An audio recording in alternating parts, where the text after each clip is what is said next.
articles fourre-tout où en fait on vous arrête, après on cherche là-dedans de quoi alimenter le sujet. Donc c'est ça le problème. Ce ne sont pas les textes qui posent problème, c'est vraiment l'application du droit, comme dans d'autres domaines, comment cela s'exerce au jour le jour pour le citoyen, et c'est ça notre problème.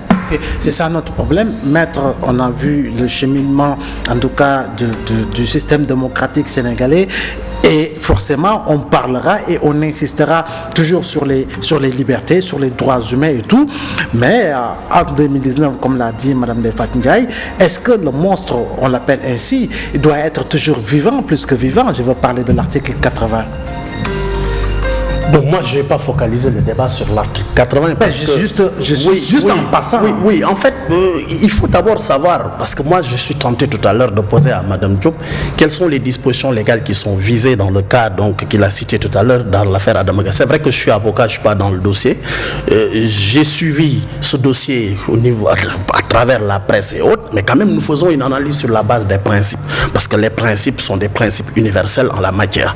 Je pense que l'article 80, nous l'avons cité. C'est un article, elle parle d'articles archaïques et tout, mais c'est un article qui est dans notre code pénal depuis très longtemps. C'est vrai que le débat a été agité. Il y a les tenants de la thèse de la suppression de l'article 80, on ne l'a pas agité aujourd'hui. Je pense que tous les régimes qui se sont succédés ont connu un peu ce débat sur l'article 80. Aujourd'hui également, le débat est posé.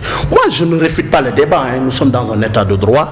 Quand des situations de fait se posent, il est tout à fait normal que les gens posent. Mais attention, que dit l'article 80? Je pense que très souvent aussi, on ne lit pas les dispositions pour comprendre. L'article 80 dit ceci. Parce qu'il y a des articles précédents, l'article 80. On a prévu des situations. Maintenant, on en arrive à l'article 80, on dit les autres manœuvres et actes de nature à compromettre la sécurité publique ou occasionner des troubles graves, à entendre les lois du pays, à enfreindre les lois du pays, donc sont punis de peine allant de 3 ans à 5 ans. C'est-à-dire minimum 3 ans, au plus 5 ans. Je pense qu'il faut comprendre ici un peu l'attitude du législateur. Parce que quand on légifère, on ne peut pas légiférer sur toutes les situations. On légifère sur des situations spécifiques. À un moment donné, il y a des situations qu'on ne peut pas prévoir. Et c'est là le sens de cet article 80 qui est là. Parce qu'il peut y avoir des situations, comme on le dit, qui compromettent la sécurité publique, des situations qui peuvent occasionner des troubles à l'ordre public et qui ne rentrent dans aucune considération légale, c'est-à-dire que des situations qui n'ont aucune base légale. Et ces situations doivent être prises en compte. C'est pourquoi le législateur a pris cet article 80.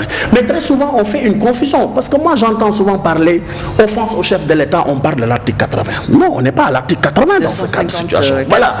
C'est-à-dire, on n'est pas dans ce siège de l'article 80. On est dans le siège de l'article 254 du Code pénal qui remonte à la loi de 1977. Et quand on interroge la loi de 1977, surtout dans l'exposé des motifs, qu'est-ce qui a conduit à l'adoption de cette loi? On le précise. Parce qu'à un moment donné, les pouvoirs publics ont noté qu'il y avait, on ne parle même pas de simple citoyen, il y avait des dérives au niveau de la presse. Et il fallait donc trouver des garde-fous par rapport à ces dérives. C'est pourquoi en 1977, on a créé ce délit d'offense au chef de l'État. Ce délit a évolué parce que, bien entendu, les nouvelles technologies de l'information et de la communication ont évolué. Ça a évolué sur le plan du quantum de la peine, parce qu'on était à, je crois, on était à 3 mois. Aujourd'hui, on est à 6 mois pour le minimum. On était à,